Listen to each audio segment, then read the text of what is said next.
sometimes we'll hear from police first. And once we do that, then we also implement our procedures. I won't go deep into them, but we have a process for that. And as you might imagine, you cannot put your finger on one thing and say, this situation is the same as another situation. We make sure that we're actually communicating to the school principal, so you'll often hear communications from that principal as the events begin to materialize. In some cases, the lockdowns that you get, I'll kind of shift over to the threat that may require shelter in place. That's a different process than having to lock down because of an intruder. That's very different. And typically, I'd say most of them are procedural in terms of there's an event going on around us that we must move into a modified lockdown. So we may be in a modified lockdown for some time. And so in that event, we try to communicate out to you that we're in that modified lockdown and then move forward with the situation depending on how it begins to develop. Another piece I wanted to share, again, high level, neither one of these are all the same, is that many times these are investigations, pending investigations. When they're pending, keep in mind that social media is also something that is going back and forth, but social media can impede an investigation, so we try to make sure we work directly with law enforcement in these cases. So those are like some big pieces. Berringer, you want to share additional pieces? Yeah, just add to the conversation around safety. There's several comments in there, or questions in here about either KLA or Fairwood safety or safety in general. Just for your reference, I don't know if anyone knows this, but we had a meeting with all the high school principals, assistant principals, safety officers at the end of September. As you may or may not know, there were several lockdowns that impacted our high schools in the first 4 or 5 weeks of school. Lots of things that hit the paper and in the news, various events on those campuses. So we sat down with our leaders from those buildings and had some in-depth conversations on what we can do as a central office to support our buildings, which will then in turn support and create a safe environment for our students and to make sure that our students and staff feel safe at those buildings. And so we immediately left that meeting. It was about 2.5 hours long, came back and began working on several different suggestions and requests from those building leaders about things that we can do to help support creating a safer environment in those schools. And again, we can't always know exactly what's going to happen on any given day. Society in 2024 is pretty active, and unfortunately in Kent, more specifically, starting last spring throughout this fall, it's been very active. I mean, as you know, there's been a lot of shootings and student deaths that have really impacted our community. And not unlike issues that are happening all over the region, but specifically here in Kent, trying to make sure that our staff and our leaders are equipped with the skills and knowledge they need to be able to create an environment safe for our kids. And so we're continuing to work on that. Israel talked a little bit about process with our safety officers and SROs. Those are school resource officers. We currently do not have school resource officers for Kent Lake and Kentwood. That is something that we've been working on for the last few years. It's a King County thing. King County has stepped forward and said that they do have funding for school resource officers starting in the 25-26 school year. So we have made some adjustments this year with our current safety officer staff to be able to provide a little bit more presence on the Kent Lake and Kentwood campuses, as well as the adjacent middle schools and elementary schools, until we're able to get those contracts with the SROs for Kentwood and Kent Lake starting 25-26. Yeah, and I'm sure there'll be more questions, so we can come back to some things here. Next question is early learning. The idea of advocating for a larger, more inclusive preschool program. Maybe what are our thoughts on that? Yeah, first I want to say I appreciate that question. As you know, funding is an issue in the state of Washington. We don't receive funding for preschool. It is K-12. We do receive it for IDEA or federal funding, special education. However, we must qualify for that in our Birth to 3 program, and then we move forward with the early learning. But I will say that we do utilize federal funding, that is Title I, to fund preschool programs. Albeit only 2, I believe, that we have our classrooms. There are not that many. We are wanting to make sure that we create the momentum to offer early learning in the Kent School District. One of the reasons for the boundary shift is to alleviate the growth that we had in some elementary schools to create some space. It's not in all schools, but we created some space so that we allow for that. We also do Head Start and EK. If you've been to I believe they call it the Kent Valley Early Learning Center, it's downtown Kent. That is still used by Kent Youth and Family Services. They are a subcontractor with the Puget Sound Educational Service District, where we have, I'm not sure the number of slots, that would be the number of students we serve, that also we serve for early learning. And soon to be, I'll let Dr. Berringer talk about a Bezos Academy that just soon to open in that area of early learning. Yeah, just real quick on that. So Bezos, they actually started school the end of September, and we will be a part of their grand opening on November 8th. I think it's Friday, November 8th is their grand opening for the community. And we're excited about that. Again, another partner and opportunity for our youngest students in the Kent area to be served in a preschool program. As you may or may not know, the Bezos program is based off of Montessori preschool, and they have 100 seats in that program available to students specifically served mostly out of the Valley area. So we're excited about the expansion of our early learning for our earliest learners, specifically our preschool, as we've also added an additional preschool program that is supported by Puget Sound ESD and the Kent Youth and Family Services at Springbrook Elementary this year. We added another classroom there. So, and then we've also intentionally added some administrative support at the district level to continue working with developing KSD's vision for early learning, specifically preschool, as we move forward as well. So. One other one that you may have heard if you've come from other districts, I think Renton and others, TK, that's transitional K. We don't formally have that here in Kent. Love to move that direction too. Again, more offerings around early learning as possible, because we are a district that knows that transitioning our students into kindergarten is critical, no matter what area that would be for early learning. Next question. Students' mental health has been increasingly a problem over the years. Counseling is shorthanded. What is the plan, if any, when the counselors are short on hours? So I'll talk about the bigger picture of mental health.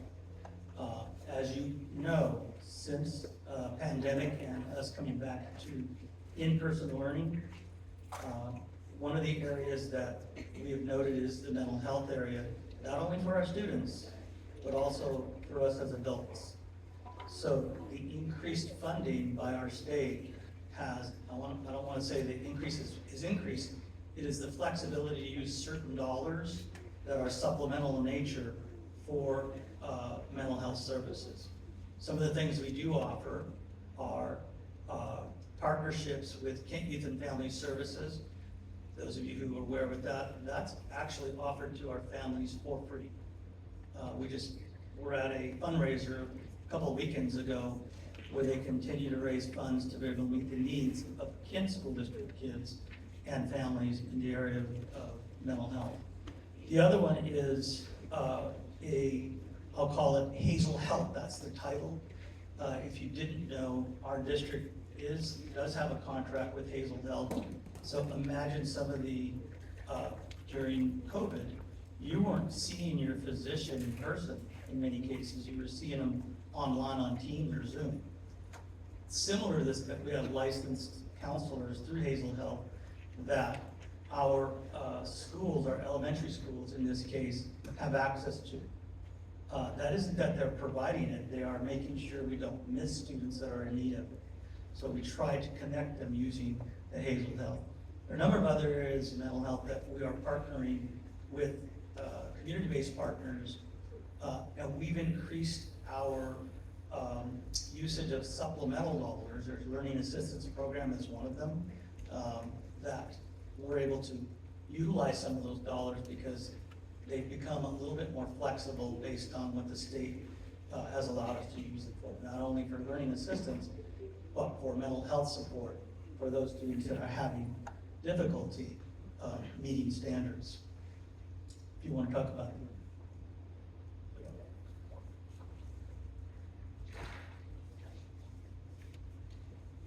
Counselors, mental health counselors, in partnership with CBOs? Yes. Okay.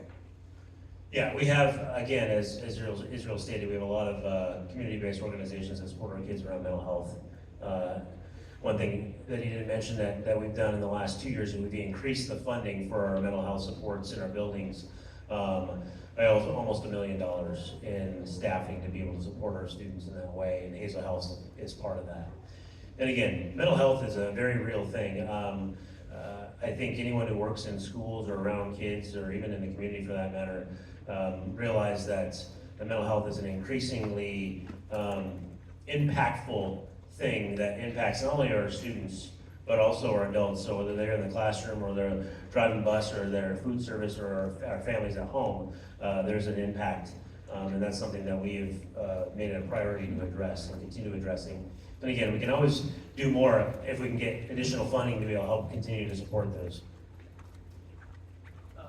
I apologize, it kind of goes along with safety, but I think this is a good place to bring this one up. As part of the 10,000 foot level that I mentioned, when we do have an event or a crisis event at a school, whether it be a death of a student, a lockdown, that we do have a crisis response team that's identified staff that work with our buildings to provide counselors. So imagine an approach where we have a crisis team that is made up of counselors, teachers, among others, but they can swoop into a school. If example that I'll give is student death or passing of a student, that can impact students there from a mental health perspective. So we have counselors that come in from other schools to help support the students who request to see someone to talk to. So that's, I just wanted to share that we do have that as part of our process. Forever. Yes, they do. So let me repeat the question. First one is, how long has it been around? For quite some time. Yes, a crisis response team. I was a director in 2005 and it was around. So that's true before this. And then your question? I'm just asking, like, when a principal knows there's a death, Yes. are they required to bring this in? Are they required to bring these services in? So the question was, are they, when the principal knows there is a death, are they required to bring in the services? I wouldn't say required. The principals are responsible to make sure that they are addressing the needs of the students and staff, by the way. I would say not just students, but specifically students. They need to assess their building, take a look at the needs. We actually have a communications, by the way, our communications department also works very closely with them, so that, again, we can assess what is the crisis, because it impacts students, and it just dependent. It could be the death of a staff. It could be a loved one that we don't know about, but we see the symptoms of it from a student or a family that come in. So it could be a wide range. So the requirement would be that they assess and take a look at what the needs are, because the team is ready and able and willing to come in and help support. So great question. I'll just add to that real quick on the crisis response team. It's made up of veteran counselors from around the district that have all gone through training around crisis response. And so there's a team of about 6 or 7 in total, and we have a lead at the district office. Now that lead has been potentially a different lead over the last 5 or 6 years because we've had a little bit of turnover, but it's still in place. Principals know about it. It's about making a phone call. And usually principal would let their supervisor know, and we'd get a hold of the crisis team and they'd be out there that next morning. that afternoon. If something happened in the morning, that impacted the afternoon. So that's definitely readily available. And if you're asking that question, then it makes me believe that we should probably revisit and make sure that all of our principals are reminded that we have that service available for our kids and our staff. Because unfortunately, you know, it's becoming too common where we're having kids and staff members in situations where trauma comes from that. I'm just curious, so you were referring to like that in that, but what about other stuff, like, for instance, we had a teacher that was assaulted last year, in class, in high school, and that was not our, I mean, we were really communicating. And so I'm curious, like, what are the standards, what is the requirement for reporting out to parents what their student may have seen at school? Like, I think that is important to me as a parent. My elementary school parents openly tell me, my teacher got this, because that doesn't seem normal. And so, I think it's important. Good call. So the question was, what about, it's not a death, what if it is a teacher being assaulted in a classroom and the impact it has on the kids? Because that's a very real thing as well, probably even more frequently than the death of a student or a staff member that may have an impact like that. Again, there's an expectation that the principal is able to assess the situation and the need of the students and the staff at that particular time, and to be able to employ the crisis response team. And again, we brought the crisis response team out to lots of different things in varying degrees, and it's been determined once they've been there, they've talked to a couple kids that it's not as needed as they thought it was, but the thing of it is, we created the opportunity, we put the adults in those places. For those who needed it, they were there. So yes, I appreciate it, because you're right, it's not just about a death. It could be about any traumatic experience, especially at an elementary level, when a younger student is seeing something they have not been a part of, like in real time in the reality of their classroom.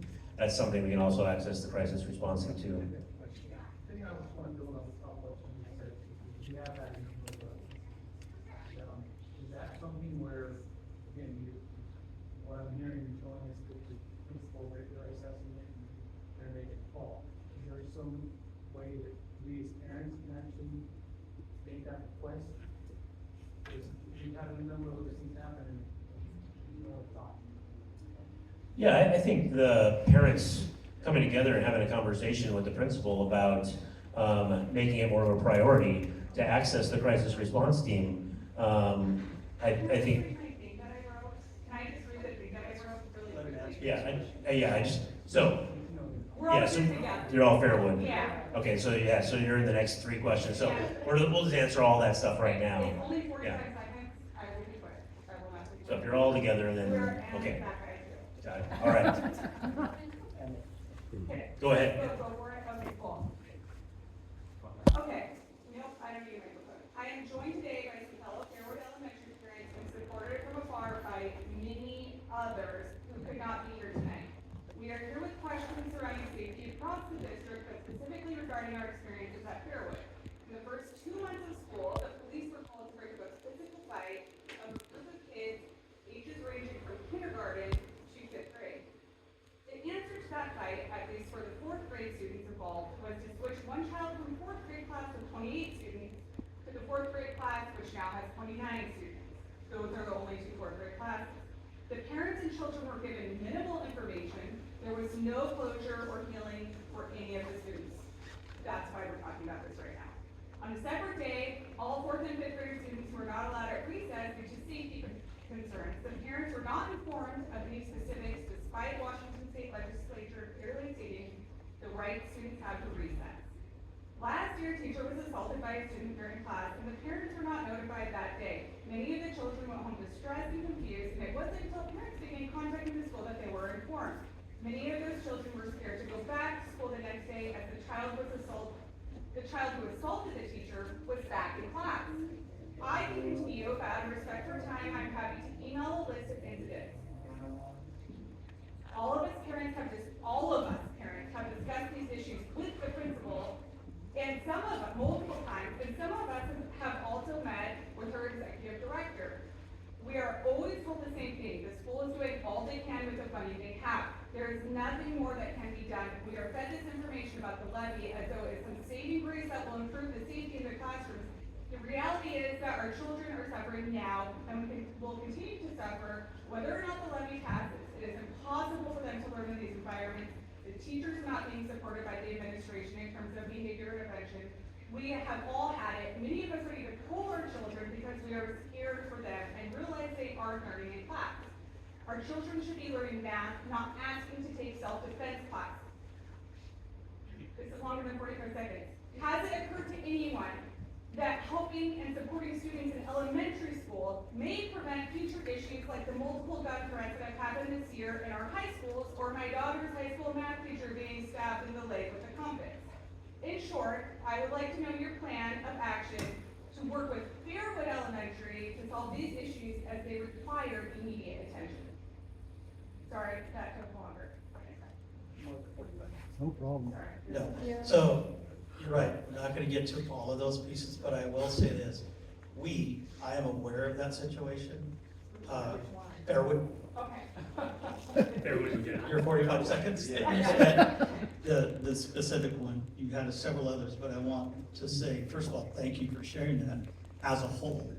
Because tonight was really about listening to how can we get better at this. I heard communication, I heard what can we do for the mental health in terms of support for students, not just those students that are the ones, doing the impact or the hurt, but also those that are receiving it or those that are seeing it. So that's what I heard. And so we will definitely take that back and make sure that what we will do is work with the principal along with our safety team. Recall I had shared earlier that we work with our safety team, our police partnership, SRO in this case, and then also any mental health providers that we might have. There may be something we can do there. And so I know Dr. Berringer. I took the notes down. Took the notes down. If you could email me your list Yeah. of everything, that would be great. That'll help. I will email you a conference. Is this for the school district? Sorry. Is this for the school? I wanted to go district? back to, did you get your, perfect, all right, thank Also, you. I just wanted, I'm part of this. Sure. I saw, Washington State has their own TV station. Kenwood. And And Kenwood, PBS. yes. I watch them all the time. Find out what's going on in the state with in everything. an email, put in place work step process, information sessions. I'm writing it down. We have not had that type of, Thank you. concrete process outlined. We'll put that on the window. Kenwood, when our daughter goes there, Fairwood, not a win. Yeah. She's having her listening session this evening. Yeah, it starts right now. So in summary, definitely follow up. By the way, that's what these evenings are about. So what can we do to follow up? Because what I heard there is we also supported Principal Ketova there in other ways that I can't share with you, but that helps. So what I heard there is the plan that was put out was something parents at Fairwood would have and can benefit from, not just this other situation, but any future.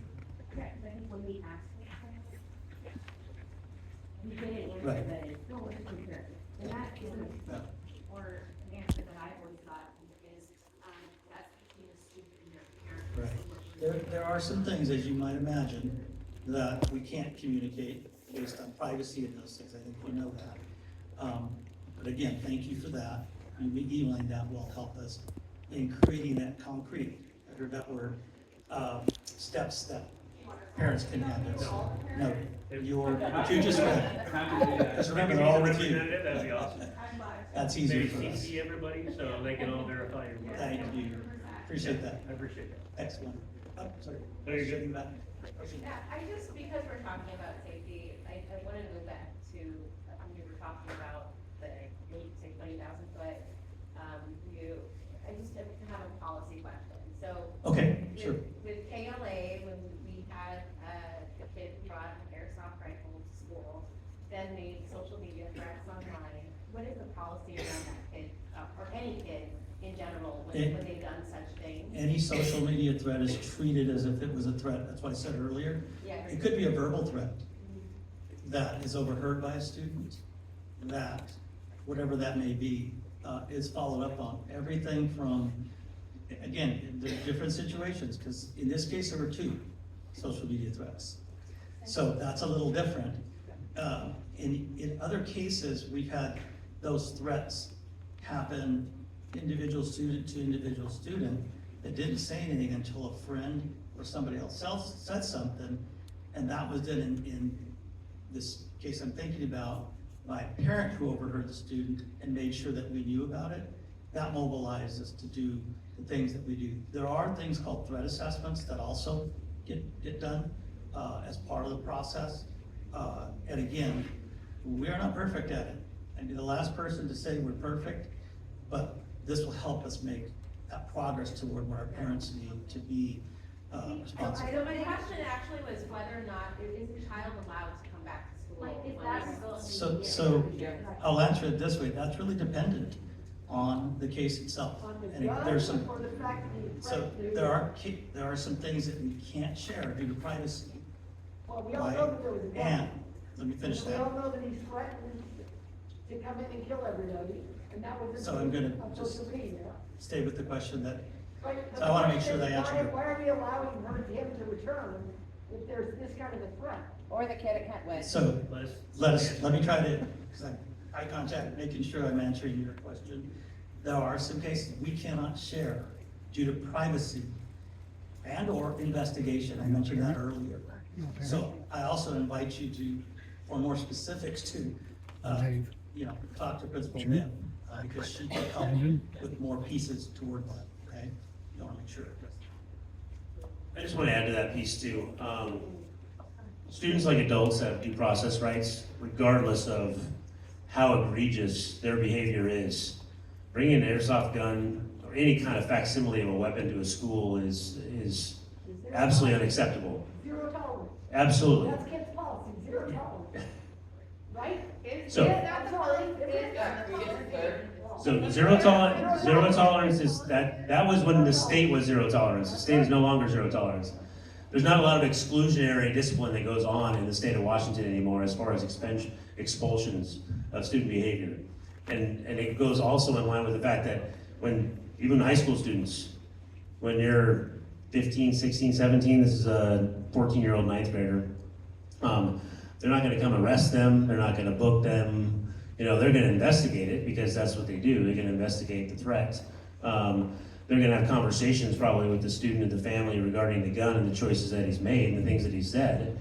And then we have to go through the process as a school district and Dr. Nip as the principal of KLA on what's the best option for the student, because the student has a right to a free and public education, regardless of whether or not he made the threat, whether or not he brought a gun or a facsimile of a gun to school. I get that. I understand why parents are upset. I've got kids in schools that have had the same types of things happen. But we have to understand is that he has rights as a student. We may not agree with that as adults and as parents of kids in the school that feel unsafe now. But it doesn't mean that as parents, we get to say, well, that kid can't go to school anymore. Well, parents don't get to say that. In fact, we as a district only can go so far in what we can say whether or not students have the right to go to school or not, because they have a right to free public education. Now, is it at KLA? Maybe not, maybe. And I'm not gonna speak to that because we don't know where we're at in that process. But again, That's the point.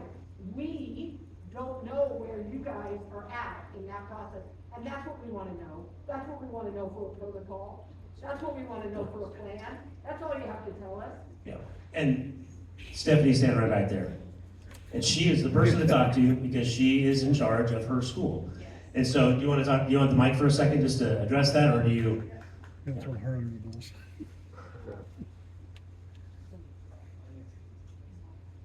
Well, first of all, I appreciate you being here. So when it comes to where we're at in the process, it's an ongoing investigation. We are not complete with that investigation. So therefore, I can't share with you information until it is complete. We're working with law enforcement, just as I shared with you in the letter. And I know this is near and near to your hearts, and I want you to know as a mom, I understand that concern. What I can ask is that you will have some trust and faith in the process that we need to follow to ensure your children's safety, as well as the due process rights for another child, right? And I have to remember that. So I thank you for being here. I want you to know that when I can share more information, I will. But I'm also very keenly aware of ensuring that we follow the process, and that's ongoing right now.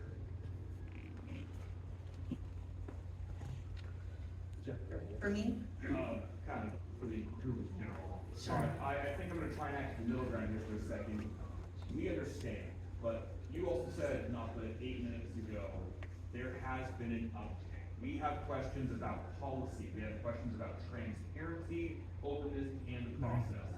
I come from a law enforcement background. I support the due process right. The question is, yes, education good, but where? I think it is a very raw emotional thing that we are coming here. And if you ask me to trust you to watch your purse for a minute, or whatever, that's one thing. This is the safety of our children. I don't want to think about the dark place I'm mentally going if my kids are at risk there. I will see them the next day if I don't make it. Once again, I'm perfectly here. We want to know, is policy changing? Yes, you have the 10,000 view. I get that. I understand that we are at street level, you're higher. You are in a position where you oversee a larger 72-mile square radius. We get that. But we feel perhaps that in the current day and age of growing adversity with social media, my question there is, how are you addressing social media? How is the online world where kids are more comfortably living these days, the online sphere, how are we adapting to that for observation, awareness, and involvement? So our question is, how is this process in its current state?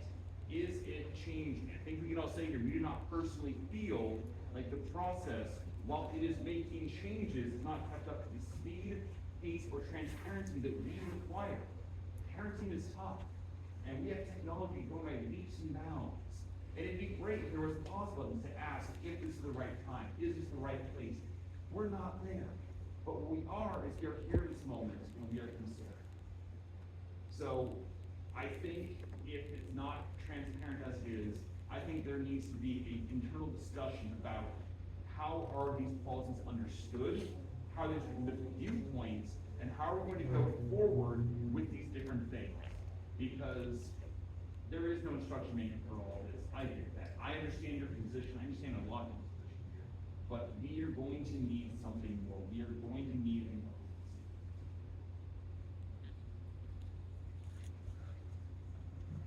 I appreciate that. And to summarize this piece, one of the things I thought about that could possibly help, because this topic is around safety and there's more, is having more of a safety summit, if you will, that goes a little bit deeper into what you're saying and invite our law enforcement that might be joining us, it could join us, and I think that might also be helpful. There's also, we also partner with our disaster response statewide team, which I'm sure you're familiar with, that also helps support school districts. And so that's something that we could also probably do. So I'll ask Dr. Berringer to kind of take a look at that and put that out for our docket in the future. To the point about policy and things like that and how we're addressing that, without saying, yes, we're doing X, Y, and Z, I think there's an opportunity based on what I think everyone's sharing about safety, because I think, a good chunk of this room is about safety. Taking an opportunity to sit down and pull out our safety and discipline policies, pull together a group of parents and community members, the state laws, so everyone understands the parameters which we have to live by, and sitting down and going through and looking at those and reviewing and seeing what that truly means. What does that look like and feel like and sound like in a classroom, in a building in Kent? And I think that might help, and then we can create some sort of communication out, not only to all of our families, but to our teachers and our kids as well, so they understand this is what this looks like in reality. Because it's challenging to sit up here in a position like this saying, okay, well, we got due process rights and we gotta follow the law and we gotta do all these pieces.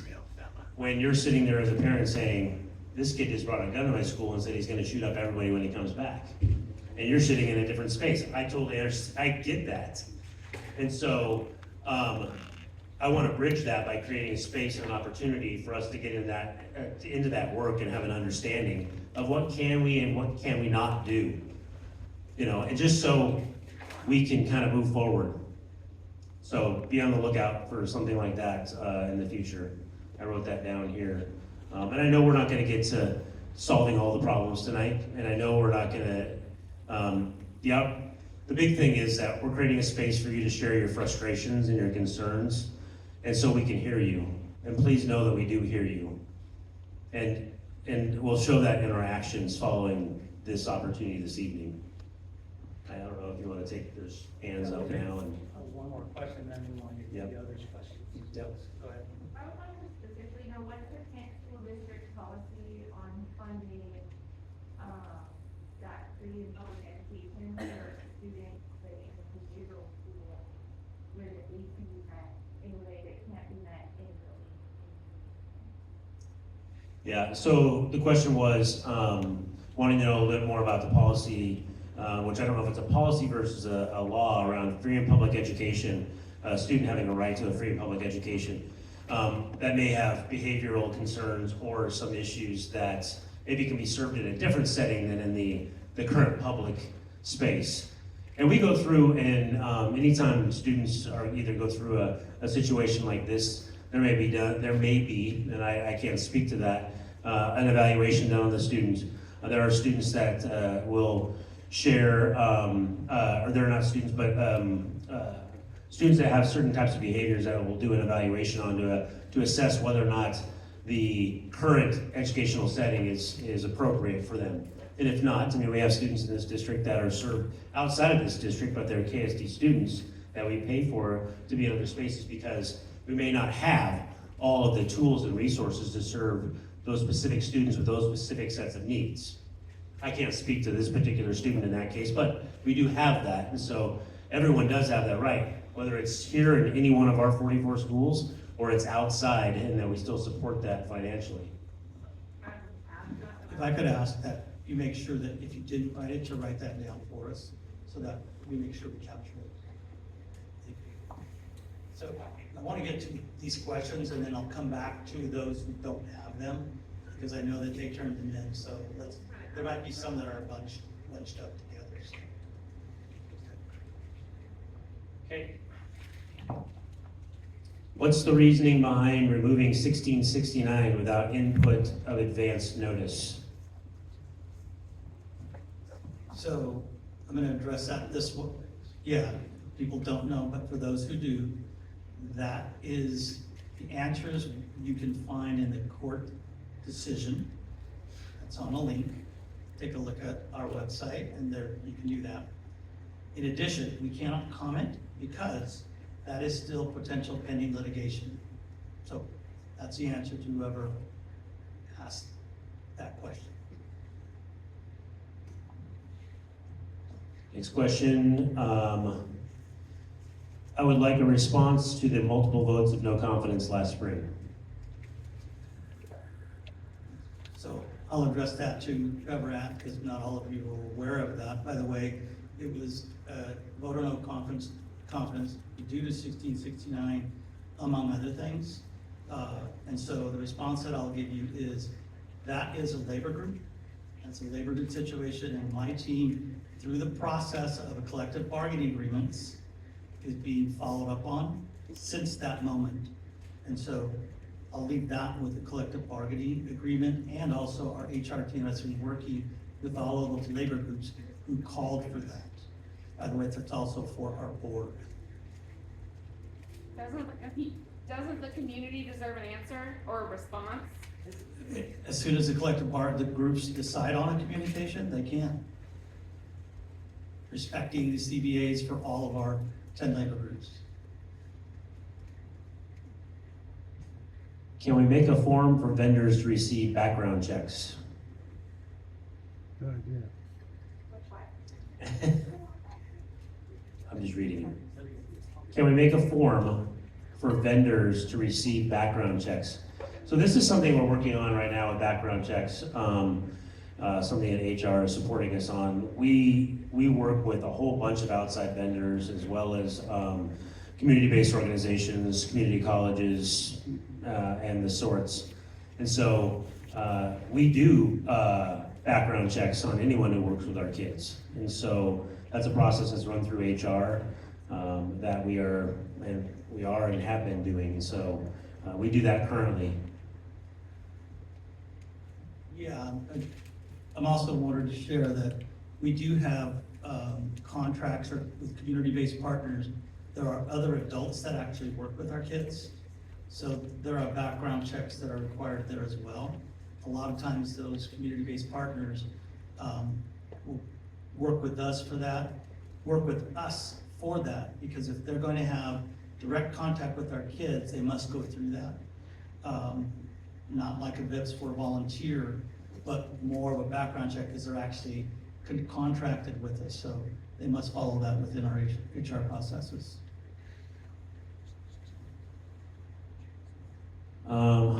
Next one. This is for you.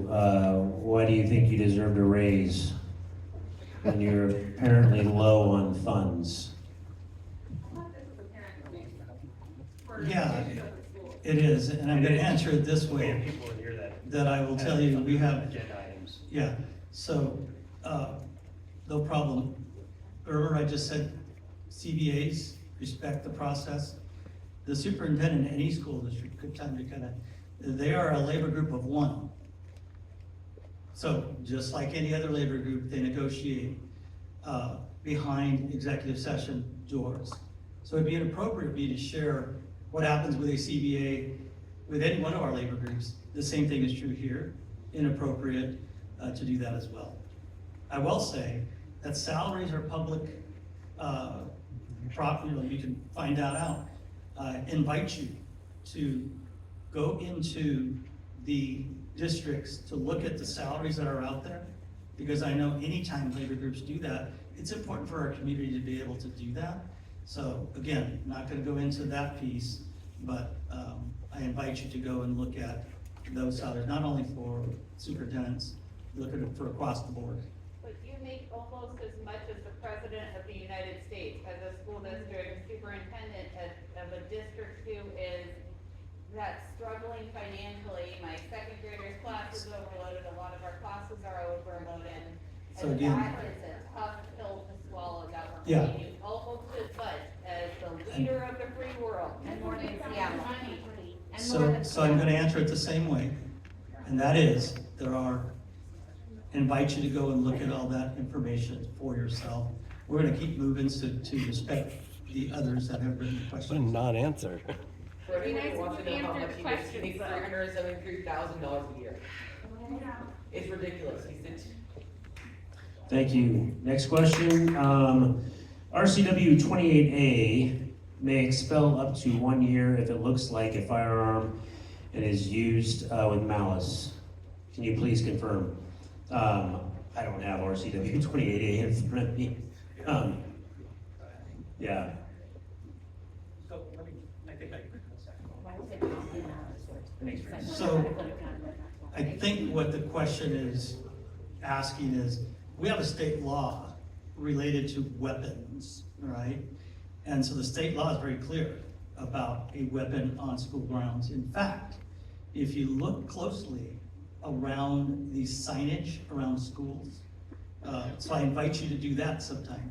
Everything from tobacco to firearms to also, if you look outside of the schools, kind of inside a certain perimeter, the selling, dispersing of drugs, the law ratchets it up for any of those types of violations. Back to this RCW, it is an automatic suspension for a year. There's no questions asked. Now, I will say this, back to the due process question, those are other types of pieces that we also need to follow, but there is a law around that. And so I'm not sure if that's what whoever asked that question was getting to, but we'll make sure that we follow up on it, because we are not attorneys, but I do know that from past experience, so we'll follow up with that question specifically.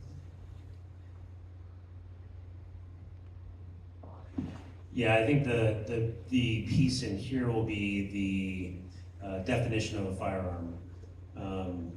That's the piece, is that because it was a facsimile of, and again, you guys have probably seen airsoft guns and BB guns nowadays. You can't tell the difference. I wouldn't be able to tell the difference if you put them all on a table. And again, I think anybody on the receiving end of seeing something is not going to know the difference. But I appreciate that, Mary, and I've written that down, and I will follow up with that as well. So are we still in due process with the Next. student that brought a loaded weapon to Canyon Ridge? Did they return to school? A loaded gun to Canyon Ridge?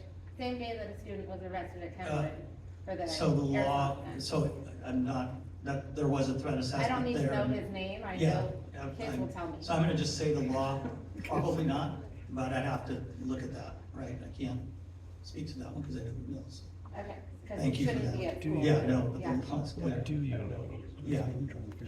Why don't you know that's- if they're in school or not? Paid a lot to not know If more. they're No, the fresh. question was for Canyon, I'm not aware of that situation, so I'd have to, if you stick around, I could probably find out. I don't have a student there, but it was the same day a They student don't was arrested at Yeah. Kenwood. give answers. Yeah. Okay. I get to run around with all the counselors. That was all the questions I Okay. had. There was one more question that is not really a question, it's a statement that I will talk to the person after the meeting to get clarification on what's being asked. Okay. Can I? All right, I want to move now to the open. I think you've been holding your hand up, and I think there was one over here as well, Or right here. and then one back there. So let's start looking at our time. We have time, so please. So I understand where y'all are coming from. My question is, you said you don't know where that student will go, whether it's KLA or somewhere else. However, once that decision is made, will parents be notified? And how far in advance will parents be notified? Because all parents, no matter what school, will want to know their kids might be at risk. Yeah, so again, not, the Canyon Ridge situation, I need to, let's go figure that out. More than likely, communication was sent out similar to Principal Nix about this, because I'm not sure what that situation is. I'd have to follow up on that, so. This one was Canwood. He thought that- Oh, I'm sorry, I thought you were talking about the Canyon Ridge one. He wants to know, like, if there's gonna be communication about. When Yes. that student does end up going somewhere, will we communicate that the student's going somewhere? I will invite you, as Principal Nick mentioned, she will be in communication once all that gets completed, because it's in her investigation at this time. Well, if the student doesn't go back to KLA, it will be, that student would be under a different principal. Will those Yes. parents be notified? And how far in advance Well- will they be notified? Because if I went to a different, if I was a student, if I had a student in a different school and faculty and district brought a student that they knew was at risk for potentially hurting my child, I would wanna know. Yes. Again, we will work with Principal Nip in this particular situation, and also communicate with any other principals that is appropriate, that, from that investigation. I just want to think about that particular statement. Having been a high school principal for years, if you get a student that comes to your building, that's been in a different building, that let's say they had a weapons piece, and they're trying to get a fresh start, because again, they've been expelled out of one school, or they've left one school, and they're trying to get to another school so they can still have access to their free public education. If I, as a receiving principal, I'm gonna know that, but I'm not going to blast that out to all of my teachers, all the kids in the school, or all the parents.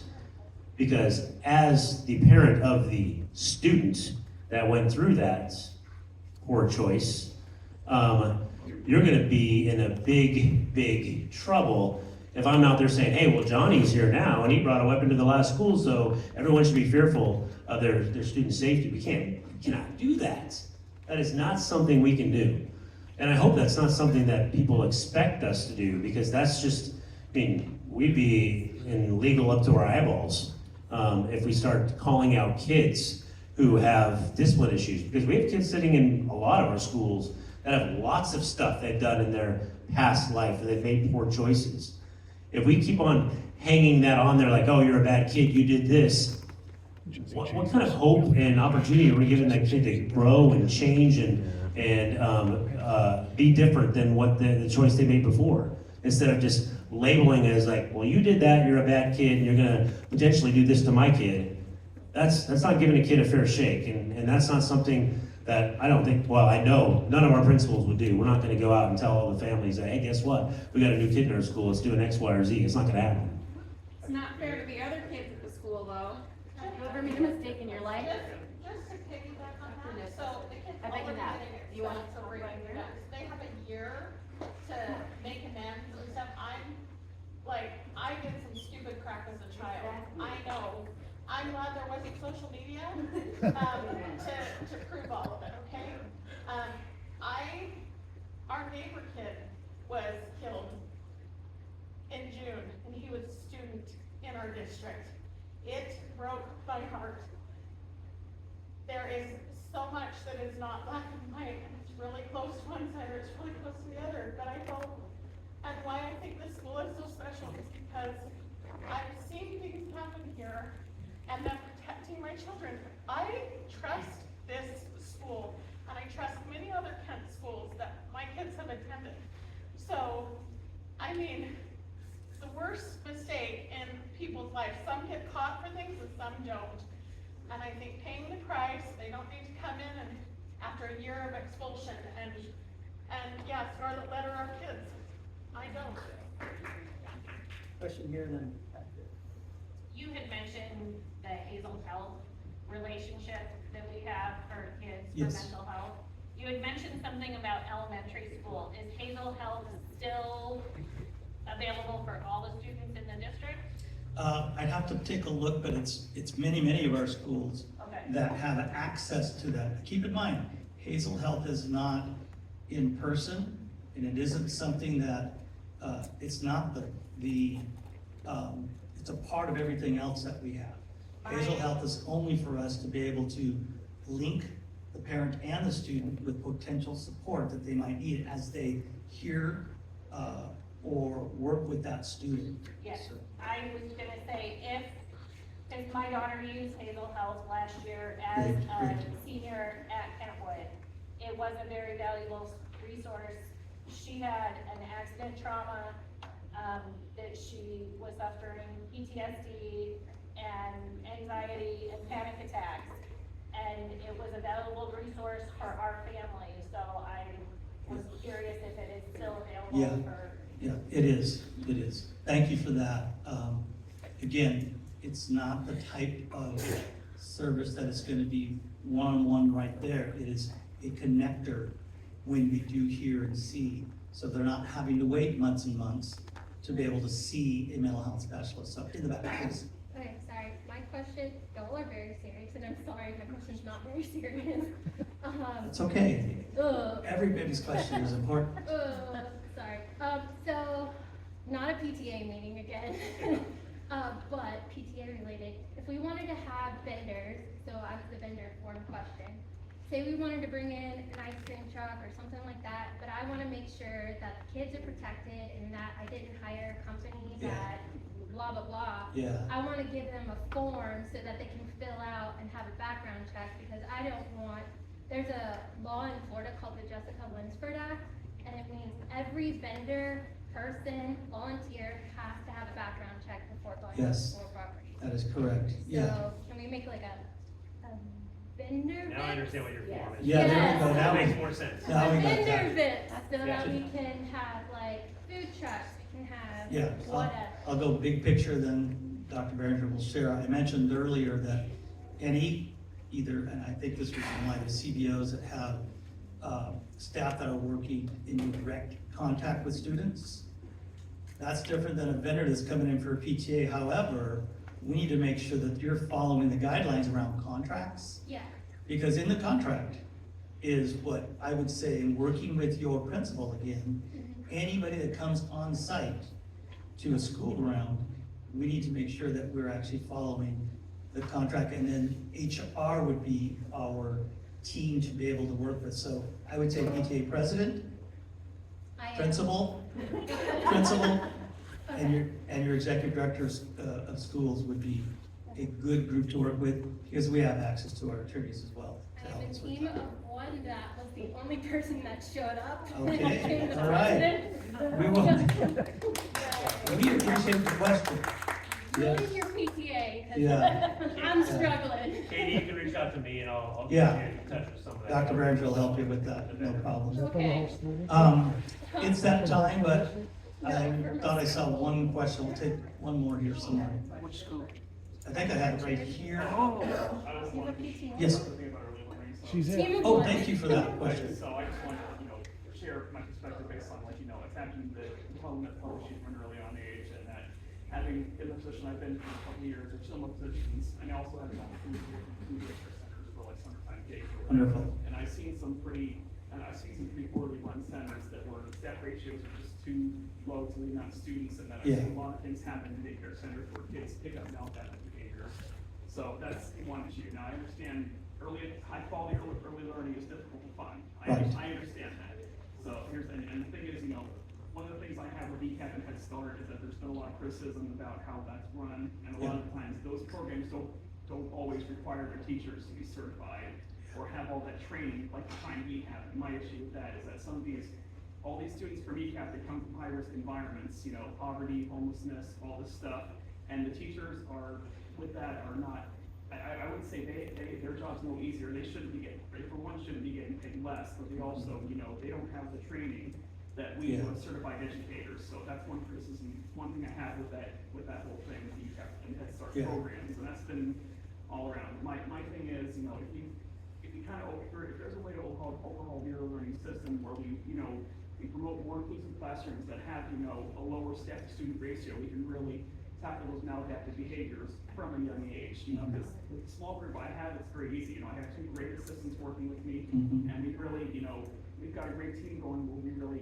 address it with children's IEP goals, and also, and my thing is, starting there, but also making the classrooms more inclusive. And I understand we're a little fragmented with our program, we have some providing funds here, some state providing stuff. So, if there was a way to, make early learning program more elaborate, we can really teach those social emotional skills to a much higher caliber from a young age, and having to rely on these daycare centers that really could possibly do more harm to children than good, which I've seen head on, when I those situations. So that's just my piece on that, and we can talk more about that later time. But No, thank you for, first of all, for what you do. thank you. Your early learning, I really, anyway, the other piece, Head Start ECAP for all, I mentioned earlier that Youth Family Services is the CBO that actually subcontracts that for the state for X amount of slots. I just don't, like 75 slots, if not more. Meeting students, of course, space that we have.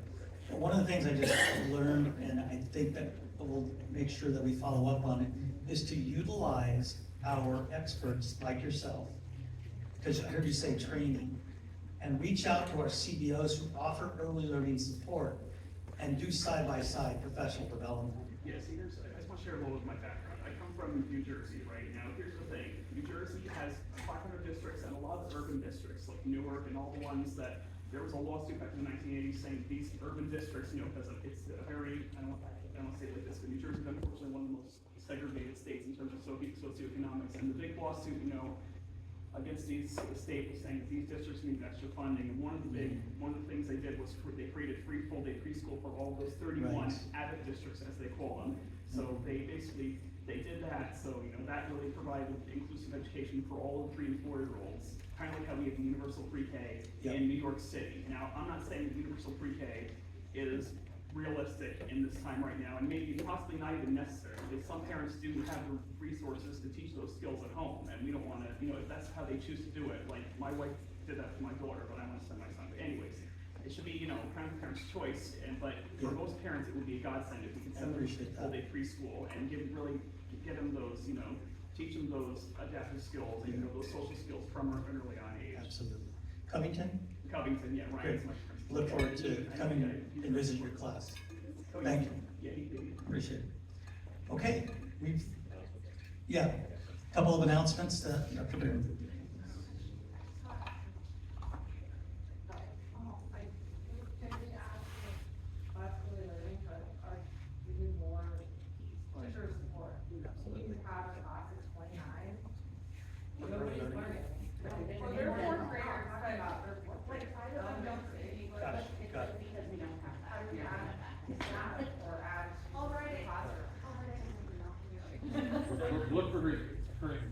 So just in closing, again, thank you everybody for being here this evening. I appreciate your vulnerability and your willingness to ask questions and to kind of lean into this space and sharing this dialogue and opportunity. It is the first of 5, as was stated earlier. So just in case you don't have the dates, they are on the website, but I'll give them to you now. November 19th, January 14th, March 11th, and May 13th. And probably in the next week, we'll be assigning locations to those, and we will be bouncing around the entire district and all 4 corners of the district for the next 4 meetings, just so you know. I'm walking away with notes. Israel and I will compare notes and have a conversation on some follow-up stuff. I've got the crisis response team piece that needs to be addressed and reminding all of our principals that we have access to this, and it's not just for deaths, but for several other things. Follow up on some Fairwood pieces in regards to your email when you send that. There's an appreciation that maybe we need to look into the Kentwood system that Samantha Ketover emailed out after her safety issues, that maybe we can look at potentially systemizing that. Talking about a safety summit, something where we can sit down and just get into the policies and the laws and figuring out what we can and cannot do in the Kent School District in regards to our kids around discipline, so we can continue to create a safe learning environment. And then digging into free and public education for all kids, and what does that look like, and what does that mean? Going back and tracking down, again, I know we can't give tons of personal information. I know you're not asking for that about the loading gun at Canyon Ridge. Katie's need for a vendor form, the Lone Ranger back there, doing it by herself. And then early learning, professional development, and CBO. So as well as the RCW piece for the expulsion for a year. And yeah, your question that you had. So I have all those. And again, when we walk out of here tonight, if you have more questions and things pop up and you're like, oh, I need to follow up on that, or I want to know why this was that, please email us. Put us both on the email. And that way, one of us will be able to respond and support that. And then hopefully we'll see you all on November 19th. If you have elementary kids, I hope you have great elementary conferences this week. Anything else you want to add? When's the next meeting? Or forum? Again, say thank you, first of 5. Learned some things. Wasn't real jazzed about this kind of setting. I like more of a circle setting to create that dialogue. But I know there were several things that we need to follow up with. So I just wanted to thank you for your authenticity and also for your voice.